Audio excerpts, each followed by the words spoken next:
Which country is the best in Africa? Is Nigeria the best country in Africa? Is Nigeria the best country in Africa? Nigeria the best country in Africa? Which country is the best country in Africa? What country is the best country in Africa? Is Nigeria the best country in Africa? Many people think Nigeria is the best country in Africa, but that is very questionable. It's very hard to say we are the best when almost everything about us doesn't portray what the best should look like. Let's face the facts. Nigeria is ranked as the 55th poorest country with 40% illiteracy rate. We are ranked 40th in health, 142nd in medicine, 108th in law, and 126th in press freedom.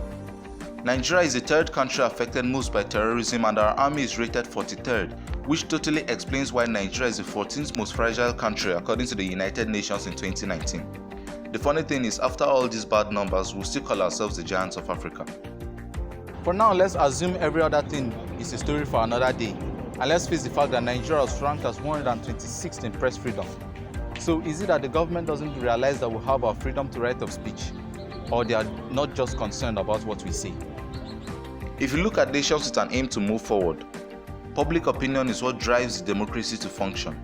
As a citizen of the giants of Africa, I'm not even sure of what will happen to me after I constructively criticize the government. The last time I checked, Nigeria was almost imposing a social media bill. You can imagine how our government hates the people freely expressing themselves. I once gave a speech about the power of the Nigerian self-esteem. And right now I can say that speech only makes sense on the 1st of October. Because the Nigeria I was taught about in school is different from the country I've come to live in. I mean, in school I was taught that once you graduate with good grades, there are high chances of you getting a good job. I wonder how that has turned out. Also, in school I was taught that one of the problems faced by our democracy is that of corruption.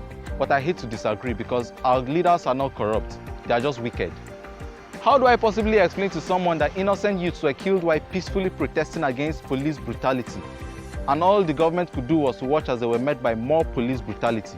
That goes a long way to show you that our leaders are not even concerned about our lives. The only things they care about is how to double the figures reflecting in their bank accounts and to use government offices as health insurance. This brings us to another problem that is faced where I come from: incompetent leadership. Since 1st of October 1960, Nigeria has barely enjoyed good leadership. I'm not just talking about leaders who are qualified, I'm talking about leaders who have the interest of their followers at heart. In fact, finding good leaders in Nigeria is like finding diamonds here. They just aren't common. I come from a place where security operatives who are trained to protect me are the ones seeking to kill me. I come from a place where being independent at a young age only sends out a negative narrative to the older generations who were probably failures. I was born in a nation that prioritizes making the rich and corrupt to become richer, more secure, and more powerful, almost as if they are better than where they come from. How can I explain that I come from a place where the consciousness of my human rights is not even respected? It's not like Nigeria is only made up of all this bad stuff. I mean, don't ever let anybody convince you that Nigeria is a terrible place. Aside being the giant of Africa, Nigeria also has top quality comedy. That is why we have some of the highest paid but unproductive legislative members, or as I like to call them, comedians. One of our comedy packages includes having over 53,640 health institutions, whereas our political leaders travel out of the country every now and then to receive health treatment. We've also heard funny jokes like the monkeys and the snakes that swallowed millions of naira some time ago. And it doesn't just stop there. One of our comedians, who is a Nigerian legislative member, sued the co-founder of Twitter for tweeting on his own app. That's to tell you that Nigerians will stop at nothing to make sure that comedy is served. Sometimes I like to picture Nigeria as a very beautiful green and white car. The car itself is not the problem, but the people driving this car have absolutely no clue as to where they're driving to. While the passengers are telling the drivers to drive more safely, the drivers are even more annoyed that the passengers are complaining. That is the story of where I come from. Aside comedy, Nigeria has also perfected the arts of magic.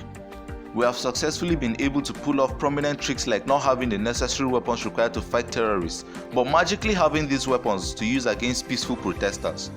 We have seen tricks whereby our banks cannot trace accounts sponsoring terrorists, but can trace and freeze the accounts of peaceful non-governmental organizations. Our magicians are so talented that we can't still figure out how an average Nigerian who is supposed to spend 4 years in the university ends up spending 6 years even while they have good results. Honestly, there was a time we used to be the best. I don't want to bore you with all the history and details, but there was a time Nigeria was actually the best country in Africa and we're really the African giants. The good thing is that we have all it takes to still be the best. If only the drivers can learn to drive better and know where they're driving to.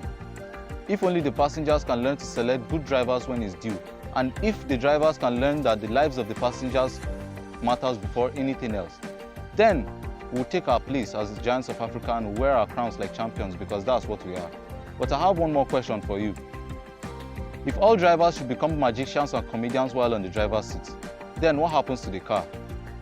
My name is Makudi TV, and that's the story of where I come from.